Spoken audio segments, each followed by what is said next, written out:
Hello everyone and welcome. My name is Enzo, your host here. We'll be discussing a film review on the movie Orphan, made in 2009. It was directed by Jaume Collet-Serra, which I hope I'm pronouncing right, who's mainly known for directing horror thriller films. He made the film House of Wax in 2005, which I believe is a revival of an older film. He also made Unknown, starring Liam Neeson in 2001, and Nonstop in 2014, also starring Liam Neeson. He got his start in filmmaking through directing music videos and commercials for companies like Sony, Budweiser, and Verizon. Needless to say, he's a hard worker, has been at it for a very long time, and is even slated to direct the new superhero movie Black Adam, starring Dwayne "The Rock" Johnson. Orphan was produced by Dark Castle Entertainment and Appian Way Productions, and was financed by a handful of individuals like Susan Downey, Jennifer Davidson Killoran, and most notably Leonardo DiCaprio, who I believe is the one who owns Appian Way Productions. The film stars Isabelle Fuhrman as Esther, Vera Farmiga as Kate, Peter Sarsgaard as John, Ariana Engineer as Max, and Jimmy Bennett as Daniel, to name a few. The film had a budget of $20 million and grossed just shy of $80 million worldwide, marking it in at $78.8 million, which isn't record-shattering, but pretty impressive for a small-scale film like this. So let's just go over the plot here, summarize it in a way. The film focuses on a family of four when they unfortunately experience a miscarriage. They have a stillbirth of their daughter Jessica.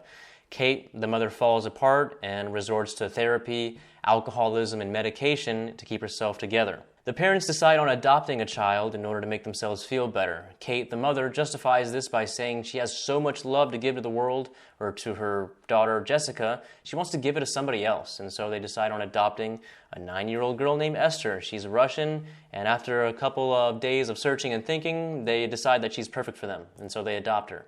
Though everything seems fine at first, tensions do seem to escalate tremendously until a wild twist happens somewhere near the end of the film, and of course a conclusion inevitably ensues.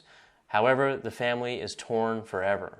In terms of cinematography and editing, it's all decent. The film carries itself with notable professionalism, which I really like. I'll go more in depth about all those aspects of the film a little bit later in the video. What stands out the most in this film, and I think most people would agree, is the story, especially the twist that happens near the end. What's really great about a twist is that you can't see it coming. If you can predict the twist, it's not really a good twist. Not to mention, the twist has to have it so that the audience is flipped on their head, and having it so that all previous actions and incidences start to become more clear. Pretty much, if you can predict the twist, it's not really good. Are you listening, M. Night Shyamalan? Now I'm going to go ahead and go over the film with a little bit more depth, and if you're interested in seeing this movie for the first time, I recommend you go ahead and watch it. It's a really nice film, great thriller, really keeps you in. It really reels you in. You're always wondering what's going to happen next, and it's pretty good. So if you want to go ahead and watch the film without any spoilers, consider this your spoiler warning. So the twist is that the orphan they adopt is not a 9-year-old, but rather a 30-something-year-old adult who suffers from a rare proportional form of dwarfism that makes them look like a 9-year-old for the rest of their life, and they don't happen to age in the same way that you and I do. Not only that, she suffers from intense mental issues that make her incredibly violent and masochistic, which of course makes all her previous actions and incidences more clearer throughout the film once this twist is revealed. When she's first brought into the home, everything seems fine and dandy at first, at least for the first few days and whatnot. The only thing that really stands out that kind of makes her seem odd or cruel is that she seems to relish in the fact that she's winning the affection or attention of the parents, and the child who's really kind of seemed to be jealous of this is Daniel. Now, it's natural for children to be jealous of a new child or a new kid getting all the attention of their parents, but she seems to really relish in this and gives him a really sly smirk when she's hugging the father. There's another example that displays her sinister mind when she is shown flowers that were sprinkled with the ashes of Jessica, the stillborn child that Kate had put out, and she really loves these flowers. Of course, it represents her daughter Jessica still living with them. She takes great care of the plant and even has a plaque with a really nice endearing poem on it. And later on in the film, we have Esther remove and uproot those flowers as a form of a gift, kind of to show a form of love to the mother, but really we know she's being evil and cruel, and of course Kate flips out and gets terribly upset at the event. Another thing, or example, that shows she's totally crazy, just an evil psychopath, is that she takes revenge out on other children. You know, she has to disguise herself as a young girl in order to make it through life, and gets incredibly upset at other children bothering or bugging her. This could be in part that she doesn't, interact with people in a natural setting, so she doesn't know how to take things lightly or normally, but that doesn't really give you an excuse to like injure children.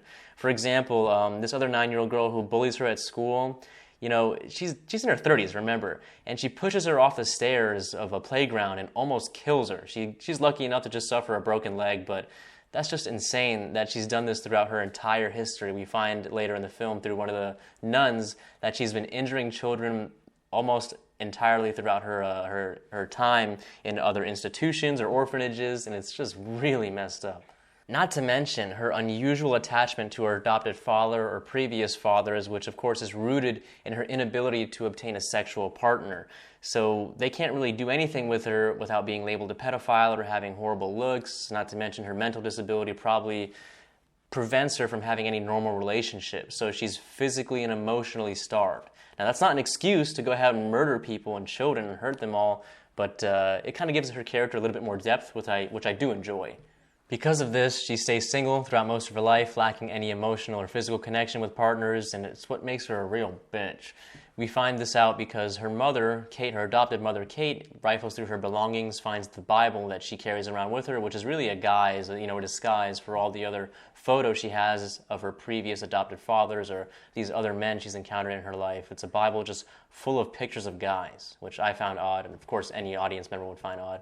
Going back to the cinematography, everything's done really well. I like the way the film's edited. It does a really good job of establishing scenes, setting up motivations, and it's really good. It's set up in real good order.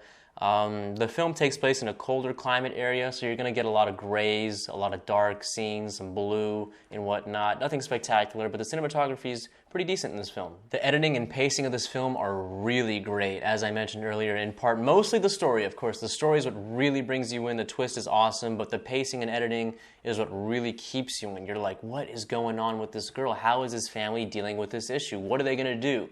And, I got to give it up to the people who were in charge of the pacing. They did a really good job. The acting from everyone in this movie is actually really good. Everyone does a very good job of being authentic and believable. Nothing mind-blowing like other films, but everyone did a really good job. You're really believing everyone. The mother does a good job, and I think Esther as well, her character, Isabelle Fuhrman and Vera Farmiga are the ones who really getting the props for this film. Really, their acting just really stands out. Overall, the film's pretty decent. It's a nice thriller horror film to enjoy. I think if you haven't seen it, you're going to have a great time. And that's going to be it for this video. Thank you so much for watching. I'll see you in the next one.